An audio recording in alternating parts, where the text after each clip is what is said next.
আমাদের মধ্যে বহু মানুষ মাঝে মাঝে নিজেকে অকর্মণ্য মনে করি, ভেবে নিই যে এত চেষ্টা করার পরেও কিছুই পেলাম না, আর হয়তো পরেও কিছুই পাব না। আর সেই জন্য নিজের জীবনের সমস্ত বোঝা অন্য কারোর কাঁধে চাপিয়ে দিই, নিজের ওপরে বিশ্বাস হারিয়ে ফেলি। কেন বুঝতে পারেন না এই কথাটা? যে যতক্ষণ না পায়ে কোনো কাঁটা ফুটবে, ব্যক্তি কি করে বুঝতে পারবে যে এরপর থেকে নিচে তাকিয়ে চলতে হবে? সূর্যকে নিজে জ্বলতে হয় যাতে বাকিদের প্রকাশ দিতে পারে সে। রাতের অন্ধকারের সাথে লড়াই করার জন্য চন্দ্রিমাকে আকাশে একা উজ্জ্বল হতে হয়। নদী নিজের যাত্রা কি করে করে, নিজের পথ কি করে নির্মাণ করে? সে পাথরের সাথে লড়াই করে তা বানায়। যদি স্বয়ং আপনি নিজের সাহায্য করতে অক্ষম হন, তাহলে নিশ্চিতভাবে আপনার এই জীবন ব্যর্থ হয়ে যাবে। তাই মনে রাখবেন, এই সংসারে নিজের জীবনের ভার নিজের কাঁধেই বহন করতে হয়। অন্যের কাঁধের ওপর শুধুমাত্র পরলোক যাত্রা হয়। সেই জন্য এই সংসারে জীবিত সেই যে আত্মনির্ভর।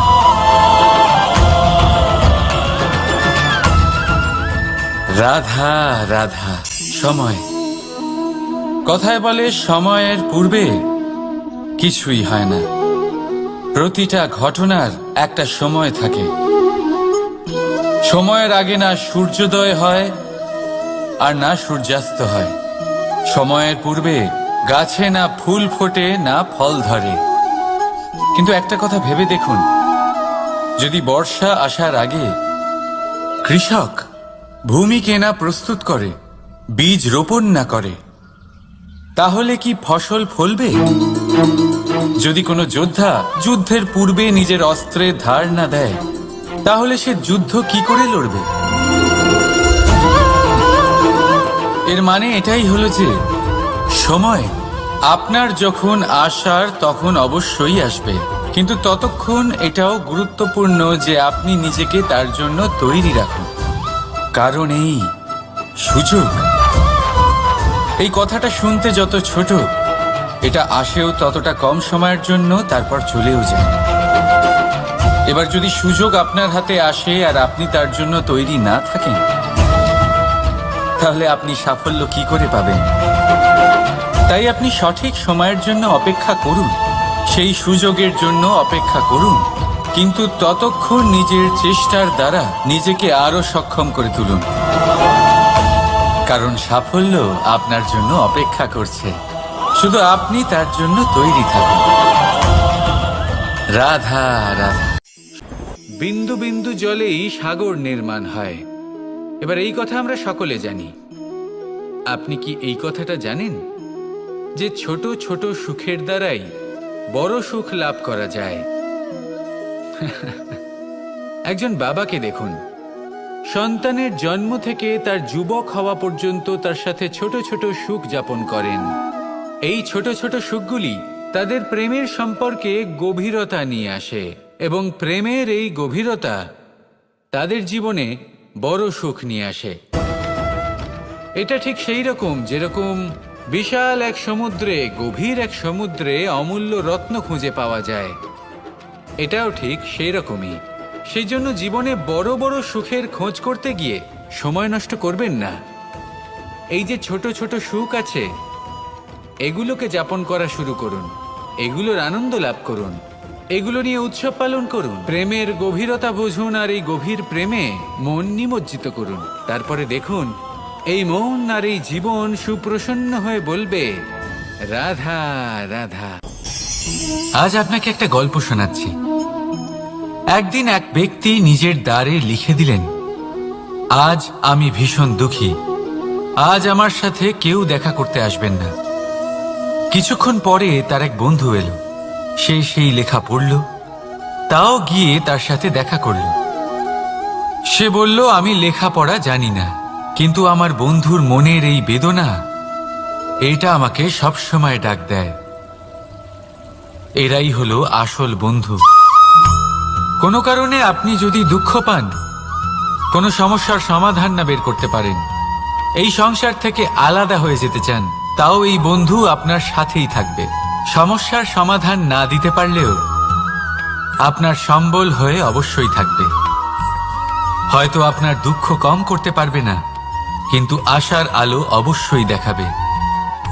যখন আপনি সংসারের থেকে আলাদা হয়ে যান, তখনও আপনার সাথে যুক্ত থাকে আপনার এই বন্ধু, আসল বন্ধু। এবারে আমরা মানুষেরা বড়ই বিচিত্র। তারা সব সময় যে কোনো জিনিসের মাহাত্ম্য দুবার বুঝতে পারে। এক, তা পাওয়ার আগে। দুই, তা হারাবার পরে। এবারে ঠিক এরকমই আমাদের বন্ধুরাও হয়। যদি আজ আপনার বন্ধুরা আপনার সাথে থাকে, তাদের প্রতি কৃতজ্ঞ থাকুন, তাদের প্রসন্ন রাখুন, তাদের মাহাত্ম্য বুঝুন। কারণ একবার আপনি এদের হারালে অনুতাপ করলেও আর এদের ফেরত পাবেন না। তাই ভালোবাসুন, বন্ধুত্ব বজায় রাখুন, আর আমার সাথে প্রসন্ন হয়ে বলুন, রাধা রাধা। আমরা জীবনে চলতে চাই, সামনে এগোতে চাই, কিন্তু কখনো কখনো এমন হয় যে আমরা আমাদের লক্ষ্য দেখতেই পাই না।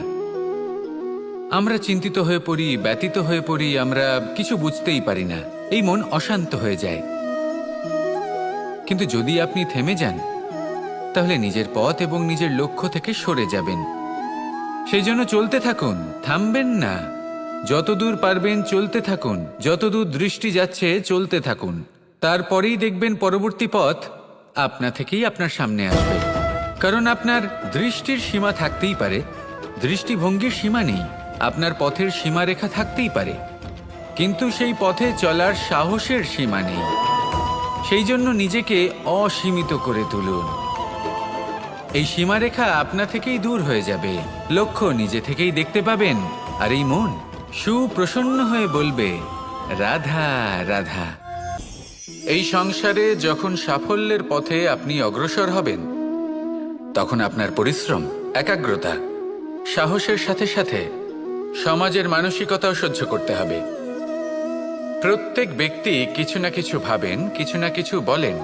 কিছু মানুষ এমন আছেন যারা ভাববেন যে আপনি কিছুই করতে পারবেন না, তারা আপনার নিন্দা করবেন, আর এই নিন্দার কথা ভেবেই আমরা ভয়ভীত হয়ে পড়ি। সেই কারণে নিজেদের আশা, নিজেদের বিশ্বাস হারিয়ে ফেলি। এবার যদি সেই নিন্দার ভয়ে আমরা লক্ষ্যচ্যুত হই, তাহলে সেটা অনুচিত। সেই জন্য জীবনে শুধু পরিশ্রম করতে থাকুন, সামনে এগোতে থাকুন। যেই দিন আপনি আপনার লক্ষ্য লাভ করবেন, সেই প্রত্যেক ব্যক্তি যারা নিন্দা করছিলেন, তাদের দৃষ্টি আপনা থেকেই পাল্টে যাবে, ঠিক কিনা? এই সংসারকে যা প্রাণ চায় তাই বলতে দিন। যদি আপনি কারোর কথা শুনতে চান, তাহলে নিজের অন্তরের কথা শুনুন, সেটাই আপনাকে উচিত পথে নিয়ে যাবে। সামনে অগ্রসর হতে থাকুন, পরিশ্রম করুন। এমন একটা দিন আসবে যেদিন এই নিন্দুক ব্যক্তিরা আপনার লক্ষ্য প্রাপ্তির উদাহরণ সবাইকে দেবে। আসুন আমার সাথে ভালোবেসে বলুন, রাধা রাধা। সংসারে সকলে উঁচুতে উঠতে চায়, কেউ নত হতে চায় না। সবাই এটা মনে করে যে নত হওয়ার অর্থ হলো তাদের আত্মসম্মান এবং অহংবোধের বিরুদ্ধাচরণ করা। তাদের মনে হয় যে যদি আমরা নত হই, সংসার আমাদের দুর্বল মনে করবে, তাদের শৌর্য এবং তাদের ব্যক্তিত্বের অপমান হবে। কিন্তু এটা কি সত্যি? প্রত্যেকবার নত হওয়ার অর্থ কি সম্মানহানি হওয়া? কখনোই নয়। আপনি নিজের জীবনকেই দেখে নিন। আপনার কোনো অমূল্য জিনিস যদি নিচে পড়ে যায়, তাহলে তাকে কিভাবে তোলেন? সেই বস্তুকে তোলার জন্য আপনাকে নত হতেই হবে। আপনি বড়দের আশীর্বাদ কিভাবে লাভ করেন? আপনি নত হয়ে তবেই তাদের আশীর্বাদ লাভ করতে পারেন, তাই না? ভেবে দেখুন, আপনি একটা পথে হাঁটছেন, আপনি দেখতে চাইছেন যে আপনি সঠিক পথে হাঁটছেন কিনা, পায়ের নিচে কাঁটা পড়ে আছে কিনা। কিভাবে দেখবেন? আপনাকে সেই মাথা নত করেই দেখতে হবে। এর অর্থ কি? অর্থ খুব সহজ। প্রত্যেকবার নত হওয়া অনুচিত নয়, সেটা কোনোভাবেই সম্মানহানি নয়। পরিস্থিতি অনুসারে এবং যেখানে প্রয়োজন, আপনি নত হতে শিখে গেলে আপনি অনেক কিছুই লাভ করতে পারবেন। জ্ঞান, মান, গুণ, বিশ্বাস। সেই জন্য প্রয়োজন এবং পরিস্থিতি অনুসারে নত হতে শিখুন, এতে অনুচিত কিছুই নেই। আত্মসম্মান থাকা অত্যন্ত প্রয়োজনীয়, কিন্তু তা যেন কখনো অহংকারে পরিণত না হয়। এই বিষয়ে অবশ্যই নজর রাখবেন এবং আমার সাথে ভালোবেসে বলবেন, রাধা রাধা। মানুষ সবসময় চায় যে তার জীবনে যেন কখনো কোনো সমস্যাই না আসে। সে চায় তার জীবন যেন শুধুমাত্র শান্তি এবং সুখের দ্বারা পূর্ণ থাকে, কিন্তু এই চাহিদা অনুচিত কিছু নয়। আমরা সবাই এটাই চাই যে জীবনে সুখ থাক, শান্তি থাক।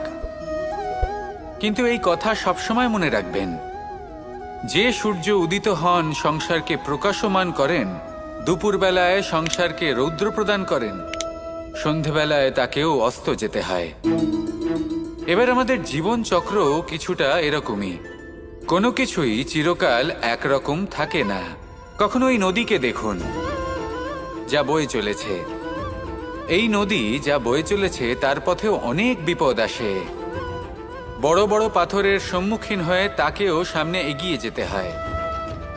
একটি পুকুর যা চারদিক থেকে ঘেরা, তার জীবনে কিন্তু কোনো সমস্যা নেই। কিন্তু এই সংসারে পুকুরের পুজো করা হয় না, পুজো করা হয় নদীকে। মনে রাখবেন, সমস্যার ঊর্ধ্বে তিনি উঠতে পারেন যিনি সমাধি লাভ করেছেন, যিনি এই সংসারেই নেই। যিনি এই সংসারে আছেন এবং জীবিত আছেন, তার জীবনের সমস্যা হলো শ্বাসবায়ুর মতোই গুরুত্বপূর্ণ। আসুন আমার সাথে ভালোবেসে বলুন, রাধা রাধা। আমরা সবাই জীবনে সুখ লাভ করতে চাই। শুধু জীবনে কেন, জীবনের পরেও আমরা সুখ লাভ করতে চাই। আমরা সকলে স্বর্গের কামনা করি। কিন্তু খুব সহজ একটা কথা, যদি আপনি স্বর্গ লাভ করতে চান তাহলে প্রথমে মৃত্যু লাভ করতে হবে। আপনি যদি প্রাণই না দেন তাহলে আপনি স্বর্গ লাভ কিভাবে করবেন, তাই না? শুধু এই ছোট্ট একটা বিষয় দ্বারা আমরা জীবনে অনেক কিছুই শিখতে পারি। যদি আপনার কোনো লক্ষ্য থাকে, কোনো মনোবাঞ্ছিত স্থান থাকে, কোনো বড় কাজ আপনি করতে চান, তাহলে সেই সবই হবে। কিন্তু শুধুমাত্র কামনা করলে হবে না, আপনাকে কর্ম করতে হবে। নিরন্তর প্রয়াস, পরিশ্রম, পথ খুঁজতে হবে, সামনে অগ্রসর হতে হবে। কখনো অসফল হলে তার কারণ খুঁজতে হবে, বিপদের সম্মুখীন হতে হবে, অন্তর থেকে নিজের শক্তি বাড়িয়ে তুলতে হবে। তবেই আপনি নিজের লক্ষ্য লাভ করতে পারবেন, মনোবাঞ্ছিত স্থান পাবেন। মহান নদী গঙ্গা একটি বিন্দু দ্বারা শুরু হয়, ধীরে ধীরে অগ্রসর হয়।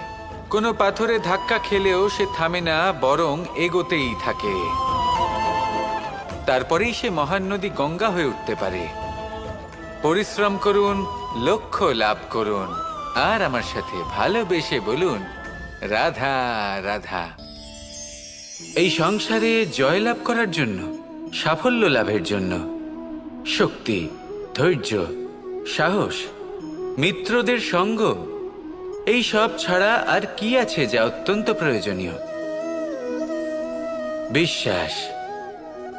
সত্যি কথা বলতে এই বিশ্বাস অত্যন্ত অমূল্য, কিন্তু এটা দুদিক খোলা তলোয়ারের মতো। এটা আপনাকে বলশালীও করে তুলতে পারে, শক্তিশালীও করে তুলতে পারে, আবার দুর্বলও করে তুলতে পারে। কিভাবে? যদি আপনি শুধুমাত্র অন্যের উপরে বিশ্বাস করেন যে ওনারা সবাই আমাকে সামলে নেবেন, আপনার বিশ্বাস শুধুমাত্র অন্যের ওপর, আর সেই বিশ্বাসের ভিত্তিতে আপনি কর্ম করেন, তাহলে আপনি দুর্বলই হয়ে উঠবেন। কিন্তু এই বিশ্বাস যদি আপনি নিজের ওপর রাখেন যে যাই হয়ে যাক না কেন, আমি নিজেকে ঠিক সামলে নেব, আমি আমার পথ বানিয়ে নেব, সব বিপদের সম্মুখীন আমি নিজে হব এবং জীবনে সামনে এগোতে থাকব, তাহলে এই বিশ্বাস আপনাকে বলশালী করবে। এবার সিদ্ধান্ত আপনার যে আপনি কি চান, এই বিশ্বাস আপনাকে বলশালী করবে নাকি দুর্বল, ভেবে দেখুন। আর আমার সাথে ভালোবেসে বলুন, রাধা রাধা। কথায় আছে যে স্বপ্ন এবং লক্ষ্য হলো একটি মুদ্রারই দুটি দিক। যতক্ষণ না স্বপ্ন দেখছেন ততক্ষণ বুঝবেন কি করে আপনার লক্ষ্য কি? স্বপ্ন দেখে যদি নিজের লক্ষ্য বুঝতে পারেন, সেটা পেতে চান, তবেই সেটা লাভ করতে পারবেন। কিন্তু স্বপ্ন এবং লক্ষ্য এই দুইয়ের মধ্যে একটা ভারসাম্য রয়েছে, যেটা বজায় রাখা প্রয়োজনীয়। একে আমরা বলে থাকি পরিশ্রম। দেখুন, যদি আপনি স্বপ্ন দেখতে চান, তাহলে পরিশ্রম ত্যাগ করে নিদ্রা লাভ প্রয়োজন। কিন্তু যদি আপনি লক্ষ্য লাভ করতে চান, তাহলে আপনাকে নিদ্রা ত্যাগ করে পরিশ্রম করতে হবে। তাই আলস্য ত্যাগ করুন এবং সিদ্ধান্ত নিন যে আপনি কি চান। আপনার জীবনের এই তুলাদণ্ডে স্বপ্নের পাল্লা ভারী হওয়া প্রয়োজন নাকি লক্ষ্যের? আমার মতে এই দুইয়ের মধ্যে যদি ভারসাম্য বজায় রাখেন, তবে পথ নিজে থেকেই সামনে আসবে। শুধু সেই পথে অগ্রসর হতে থাকুন এবং আমার সাথে ভালোবেসে বলুন, রাধা রাধা। বস্ত্র আমাদের সকলের প্রিয়। এটা আমাদের জীবনযাপনের জন্য প্রয়োজনীয়। আমরা সবসময় চেষ্টা করি সেই বস্ত্র পরতে যা পরলে আমাদের দেখতে ভালো লাগে। কিন্তু কখনো এই কথা ভেবে দেখেছেন যে কিছু বস্ত্র যদি স্বচ্ছ হয়, তাহলে তা পুরনো হলেও দেখতে ভালো লাগে? ঠিক তেমনই, যেমন কোনো খাবার যদি মশলাদার না হয়, অত্যন্ত সুস্বাদু নাও হয়, কিন্তু যদি তা গরম হয়, টাটকা হয়, তাহলে খেতে ভালোই লাগে। ঠিক সেইভাবেই যদি কোনো ব্যক্তি সুন্দর নাও হয়, কিন্তু তার কথা খুবই মধুর হয়, তাহলে সেই ব্যক্তি সকলের প্রিয় হয়। কোনো ব্যক্তি যদি ধনবান নাও হন, কিন্তু তিনি যদি গুণী হন, তাহলে এই সংসারে সম্মান লাভ করেন। সেই জন্য কখনো এই বিষয়ে দুঃখ পাবেন না যে আপনার কাছে ভৌতিক স্বাচ্ছন্দ্য নেই। আপনার কাছে সবথেকে বড় বস্তু, সবথেকে মূল্যবান বস্তু যেটা আছে, সেটা হলো আপনার আত্মা, আপনার মন, আপনার বিচারধারা, আপনার গুণ, আপনার কথা। এগুলো সবসময় শুভ রাখুন এবং সবসময় নিজের সাথে রাখুন। এই জীবন সফল হবে এবং প্রেমময় হয়ে বলে উঠবে, রাধা রাধা। ছোটবেলা থেকেই আমি গরু চড়িয়ে অভ্যস্ত, সেই জন্য সকলে আমাকে গোপাল নামে ডাকত। কিন্তু গোপাল হয়ে আমি একটা অমূল্য শিক্ষা লাভ করেছি। আমি দেখেছি যে গৌশালাতে অনেক বাছুরের মধ্যে একটি গাই তার নিজের বাছুরকে অবশ্যই চিনে ফেলে। যেখানে সমস্ত বাছুর একই রকম দেখতে এবং প্রত্যেকের স্বরও সমান, তারপরেও সকল বাছুরের মধ্যে নিজের বাছুরকে ঠিক চিনতে পেরে যায় এবং তার সাথেই থাকে। ঠিক এইরকমই কিছুটা হয় আমাদের কর্ম এবং তার কর্মফল। আপনি সবার মাঝে থেকেও কোনো কর্ম যদি করেন, সেই কর্মফল সবার মধ্যে আপনাকে চিনে ফেলবে এবং আপনার সাথেই থাকবে। তাই যখনই কর্ম করবেন, ভেবে চিন্তে করবেন। কোনো কর্ম করার আগে একবার ভেবে দেখুন, তাহলে জীবনে বারংবার অনুতপ্ত হতে হবে না। কারণ বিষয়টা কিছুটা এরকম যে এই সংসারে আপনি কাল, কর্মফল এবং সময়, এই তিনের হাত থেকে কখনো লুকোতে পারবেন না, কখনো পালাতেও পারবেন না। আসুন আমার সাথে ভালোবেসে বলুন, রাধা রাধা। জন্ম এবং মৃত্যু, একটি হলো জীবনের সূত্রপাত, আরেকটি জীবনের সমাপ্তি। এটা হলো একটি চক্র এবং প্রত্যেক চক্রের মতোই এটাও যেখান থেকে শুরু হয় সেখানে এসেই সমাপ্ত হয়। অর্থাৎ প্রত্যেক ব্যক্তি যারা জন্ম নিয়েছেন, তার জন্মের সাথে এটা সুনিশ্চিত হয়ে যায় যে তার মৃত্যু হলো অবশ্যম্ভাবী। এই সংসারে এমন কিছুই নেই যা চিরকালের মতো থেকে যায়। এবার এটা আমরা সবাই জানি। আমাদের কাছে যে জীবনটা আছে, যেটা আমরা যাপন করতে পারি, সেই সময়কালে আমরা কি করতে পারি সেটা গুরুত্বপূর্ণ। এমন কিছু করুন যার ফলে মৃত্যুর পরেও আপনি অমর হয়ে থাকবেন। আমাদের কথা, আমাদের কর্ম এই সংসারে প্রেরণা প্রদান করতে পারে। আর যদি আমরা প্রেরণা নাও জোগাতে পারি, তাও এই সন্তোষ বোধ যেন থাকে যে আমরা আমাদের জীবন ব্যর্থ হতে দিইনি। এই জীবন যাপন করার ইচ্ছেতেই আমরা সময় ব্যর্থ করে দিই। আর এই জীবনকে যাপন করার সর্বশ্রেষ্ঠ উপায় হলো এটাই যে কখন আমাদের মৃত্যু হবে, কিভাবে আমাদের মৃত্যু হবে, এই চিন্তা ত্যাগ করে যেন আমরা বর্তমানে বেঁচে থাকি, আজকে বেঁচে থাকি। আজকে দাঁড়িয়ে কর্ম করি এবং আজ যে সংকট সামনে তার সম্মুখীন হই। ভবিষ্যতের পথ নিজে থেকেই উন্মুক্ত হবে। আপনার জীবনে অনেক বড় বড় বিপদরূপী পাথর আসবে। সেই পাথরগুলিকে এতটাই দুর্বল করে দিন যাতে সেই পথ আপনি অগ্রসর হওয়ার পরে আপনার পেছন পেছন যে সেই পথ দিয়ে আসবেন তিনিও যেন সহজেই পাথর চূর্ণ করে সামনে অগ্রসর হতে পারেন। মনে রাখবেন, আপনার প্রচেষ্টারও একটা মাহাত্ম্য আছে। যদি আপনি কোনো কেল্লার শিখরে পতাকা উত্তোলন নাও করতে পারেন, তাহলেও আপনার প্রচেষ্টার যে মাহাত্ম্য তা কখনো কমে যাবে না। সেই জন্য প্রচেষ্টা করতে থাকুন আর আমার সাথে ভালোবেসে বলুন, রাধা রাধা। মানুষের একটি সমস্যা আছে যে মানুষ সাফল্যকে মাপতে থাকেন, লক্ষ্যপ্রাপ্তিকে মাপতে থাকেন এবং তার তুলনা করতে থাকেন যে ও এত কিছু পেল আর আমি পেলাম না, ওর কাছে এত কিছু আছে কিন্তু আমার কাছে নেই। এই তুলনা করার জন্য ওনারা দুঃখী হয়ে পড়েন, নিরাশ হয়ে পড়েন। তাই আমি একটা প্রশ্ন করছি যে এটা কি উচিত? এই সংসারে আপনি কি নিয়ে তুলনা করবেন, যেখানে সূর্যদেব চন্দ্রমা দুজনেই আছেন, দুজনেই হলেন বিশেষ, দুজনেই নিজ নিজ সময়ে উদিত হন। এদের মধ্যে একজন না থাকলে তাহলে আমাদের জীবন কঠিন হয়ে পড়বে।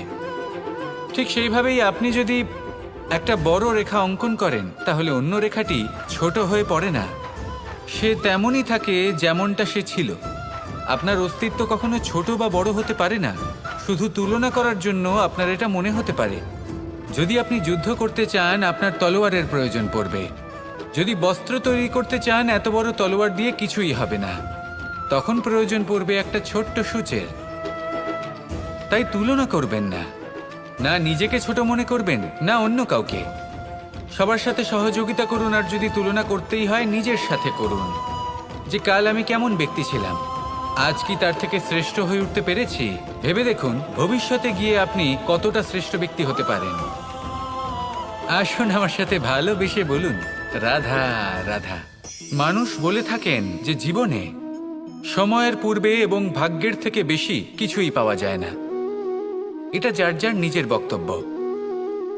আমি বলবো এই সময় আসলে কি? এই সময় হলো যাতে যুগ যুগান্তর নিহিত আছে, যার মধ্যে দিন আছে, মাস আছে, বছর আছে, ঠিক কিনা?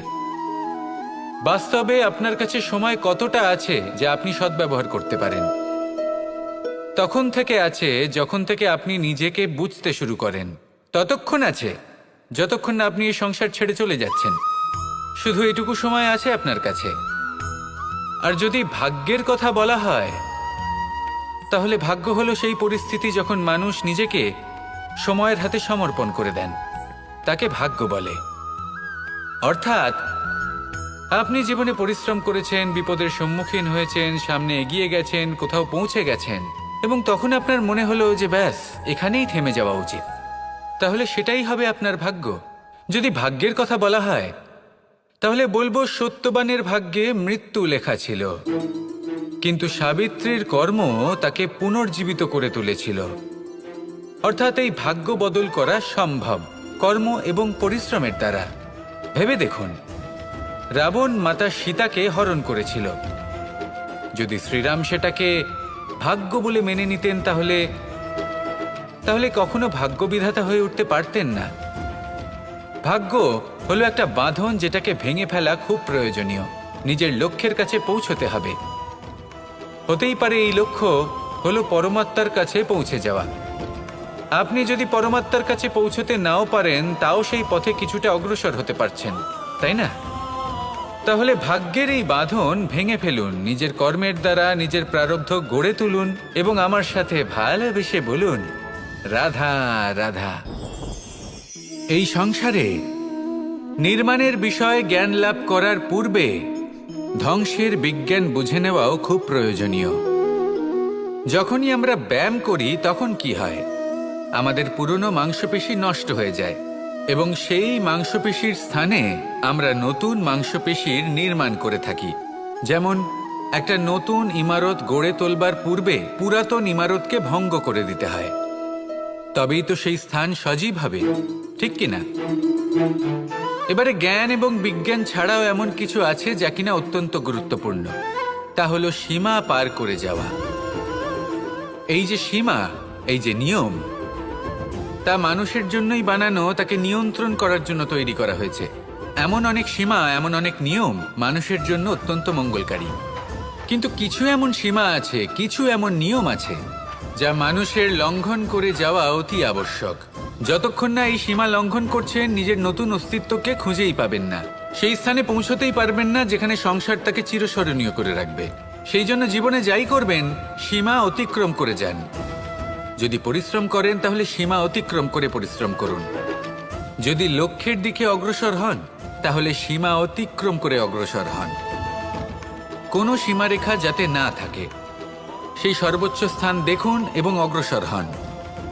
এই সংসারে অগ্রসর হওয়ার জন্য এই সীমারেখা বুঝে নেওয়া এবং তা অতিক্রম করার জ্ঞান লাভ করা প্রয়োজনীয়। আসুন আমার সাথে ভালোবেসে বলুন, রাধা রাধা। আমরা সবাই এই সংসারে সূর্যের মতো হয়ে উঠতে চাই, সূর্যের মতো তেজস্বী, প্রকাশময়, যশস্বী। সূর্যের মধ্যে এতটাই তেজ থাকে যে সবাই তার সামনে নত হয়ে থাকে। সেই কারণেই সূর্যকে যশদানের গ্রহ বলা হয়। আমরা সবাই সূর্যের মতো উজ্জ্বল হতে চাই, কিন্তু তার জন্য সূর্যকে প্রত্যেক দিন জ্বলতে হয়। এই সংসারে শুভ ভাব, পবিত্রতা নিয়ে আসার জন্য, প্রকাশ ছড়িয়ে দেওয়ার জন্য সূর্যকে প্রত্যেক দিন অস্তও যেতে হয়, আবার উদিতও হতে হয়, প্রত্যেক দিন জ্বলতে হয়। সূর্য একদিনের জন্য অবকাশ লাভ করেন না। আর যদি অবকাশ পেতেন তাহলে সূর্যকে আর সূর্য বলা হতো না, তাই না? সেই জন্য আপনি যদি সূর্যের মতো হয়ে উঠতে চান, সেই রকম উজ্জ্বল হতে চান, তেজস্বী হতে চান, তাহলে সূর্যের মতো জ্বলতে হবে, অর্থাৎ অগাধ পরিশ্রম করতে হবে। আসুন আমার সাথে ভালোবেসে বলুন, রাধা রাধা। যদি আমি স্থির করি, যদি নিশ্চিত করি একটা মূর্তি গড়ে তুলব, আর কিছুক্ষণ সেই কাজটা করে আবার কিছুক্ষণ পরে বন্ধ করে দিই, আবার কিছুক্ষণের জন্য কাজটা করে আবার সেই কাজ বন্ধ করে দিই, আবার কিছুক্ষণের জন্য কাজটা করে বলি ক্লান্ত লাগছে, কিছুক্ষণের জন্য বিশ্রাম নিয়ে নিই, যদি এইভাবে আমি কাজটা করি তাহলে কি এই কাজ উচিত সময় এবং উচিতভাবে সম্পন্ন হবে? কখনোই নয়। শুধু তাই নয়, যে কোনো কাজ যদি পূর্ণ করতে হয়, উচিতভাবে করতে হয়, উচিত সময়ের মধ্যে করতে হয়, তাহলে প্রয়োজন সততার এবং অখণ্ড প্রচেষ্টার। সততা ছাড়া আপনি যে কাজই করুন না কেন, উচিত সময় তা সম্পূর্ণ হবে না, আর মনোবাঞ্ছিত ফল আপনি কখনোই পাবেন না। তাই যে কাজই আরম্ভ করুন না কেন, সততার সাথে এবং অখণ্ড প্রচেষ্টার সাথে করুন। তখনই কর্ম এবং তখনই এই জীবন সফল হবে এবং এই মন প্রসন্ন হয়ে বলবে, রাধা রাধা। জ্ঞান এবং অহংকার, এই দুইয়ের মধ্যে সম্পর্ক কোথায়? সম্পর্ক ঠিক সেরকম যেরকম হাত এবং কাকনের, যেমন চোখ এবং দৃষ্টির সম্পর্ক। এবার আপনি বলবেন, এ আমি কি বলছি? জ্ঞান এবং অহংকারের এমন সম্পর্ক কি করে হতে পারে? দেখুন, যে ব্যক্তি জ্ঞানী, যার কাছে জ্ঞান রয়েছে এবং তিনি জানেন যে তার কাছে জ্ঞান রয়েছে, তার মধ্যে নিজে থেকেই অহংবোধ জাগ্রত হয়।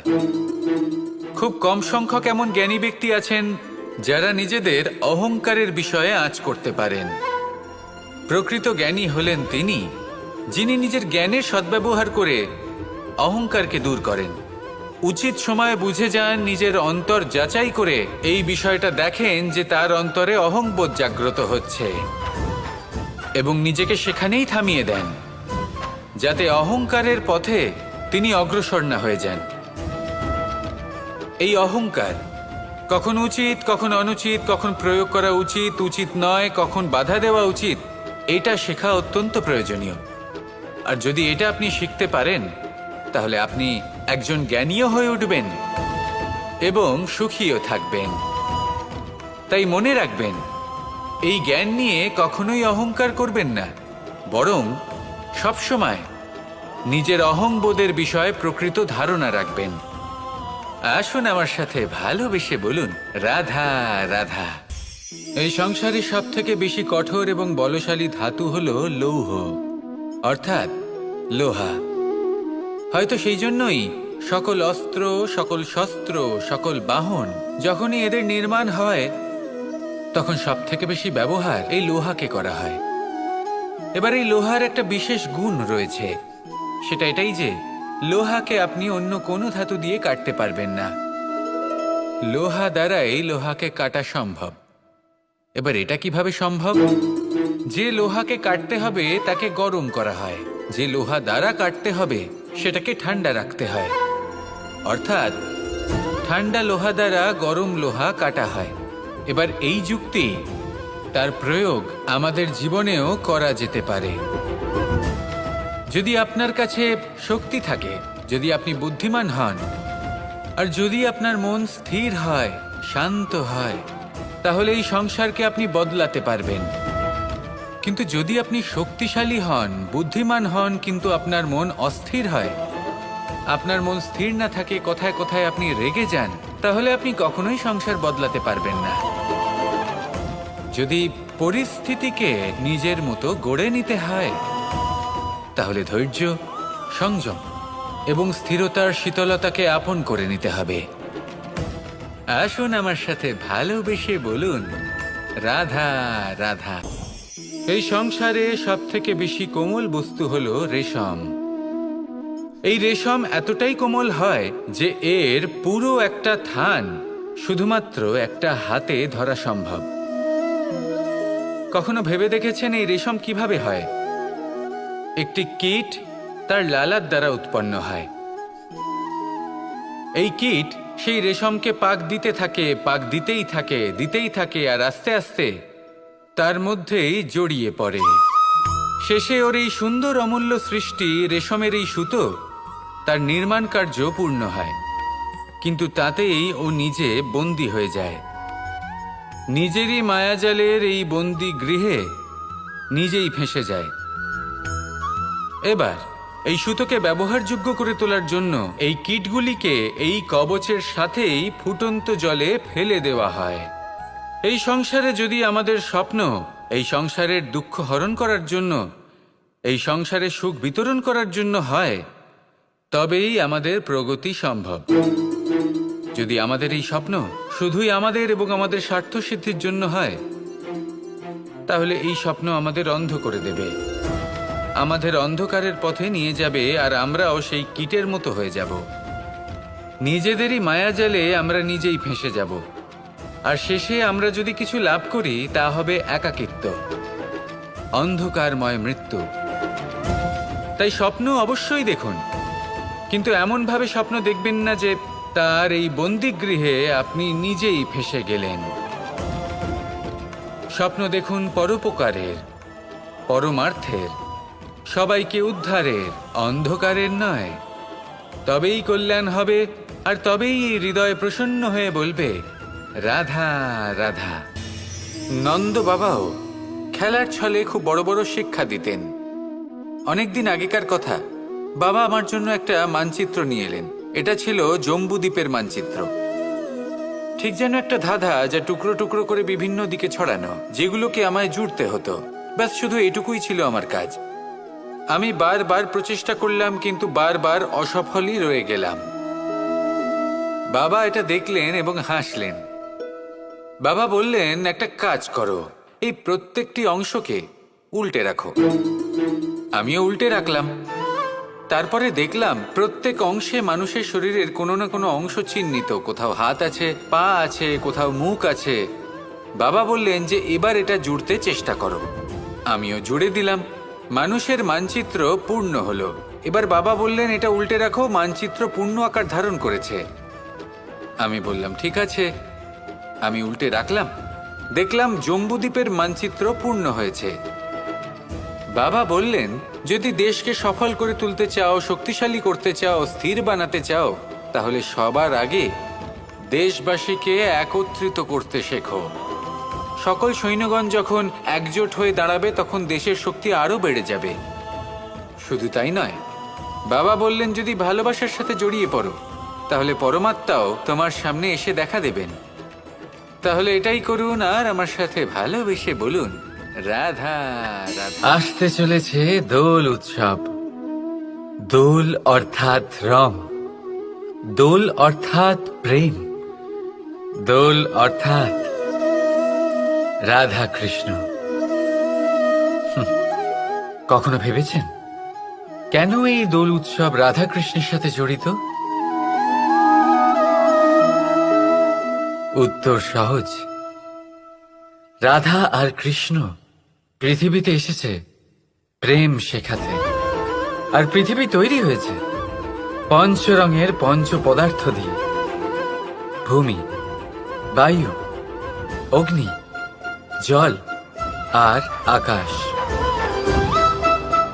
দোলের এই উৎসব না শুধুমাত্র রাধা আর কৃষ্ণের প্রেমের প্রতীক, বরং পৃথিবীতে এই পঞ্চ পদার্থের মিলনেরও প্রতীক।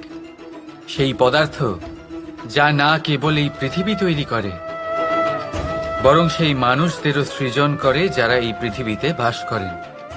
আর যখন মানুষ একে অপরকে দোলের রঙে রাঙিয়ে দেয়, তখন কাউকে আলাদা দেখতে লাগে না, সবাইকে একরকম লাগে। কারোর মুখ দেখা যায় না, যদি কিছু দেখা যায় তা শুধু এই রং,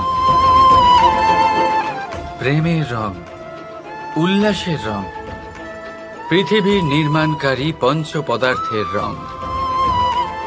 তাই বয়ে যান এই রঙের নদীতে আর গড়ে তুলুন এই সম্পর্ক এক নতুন উদ্যমে। শুভ দোলযাত্রা। আর হ্যাঁ, ভালোবেসে বলুন রাধা রাধা।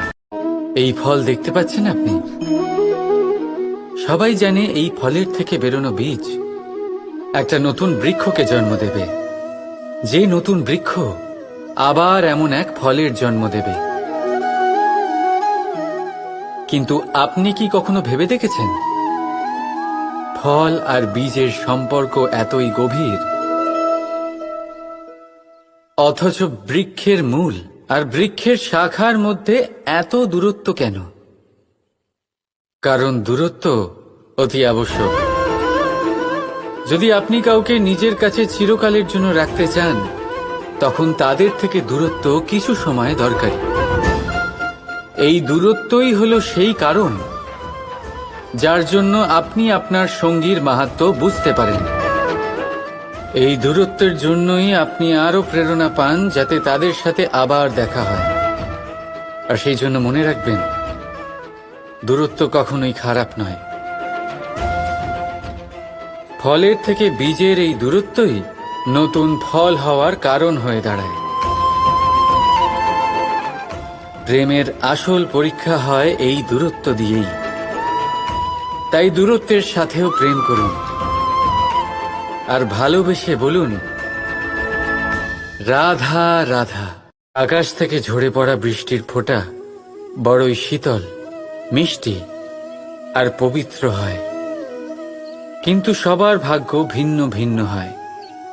এবারে দেখুন, যদি কোনো ফোঁটা কলা পাতায় পড়ে তা শিশির হয়ে থেকে যায়,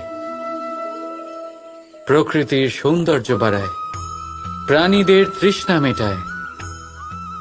যদি কোনো ফোঁটা ঝিনুকে পড়ে তা মুক্ত হয়ে যায়, আর যদি কোনো ফোঁটা সাপের মুখে পড়ে তাহলে তা বিষ হয়ে যায়। এখানে সবার উৎপত্তি একই, কিন্তু গুণ ভিন্ন ভিন্ন হয়। কেন? কি কারণ এটার? কারণ হলো সংস্পর্শ। সংস্পর্শ বড়ই প্রভাবশালী হয়। চাইলে সে আপনার উত্তরণ ঘটাতে পারে, আবার চাইলে আপনার পতনও ঘটাতে পারে।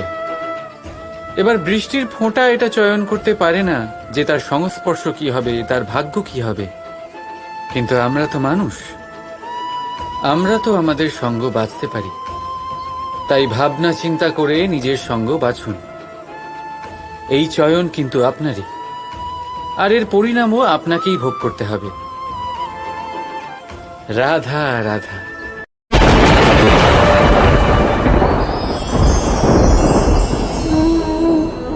আমার সামনে রয়েছে গরুর দুধ, যা 2 দিন পর্যন্ত ভালো থাকে।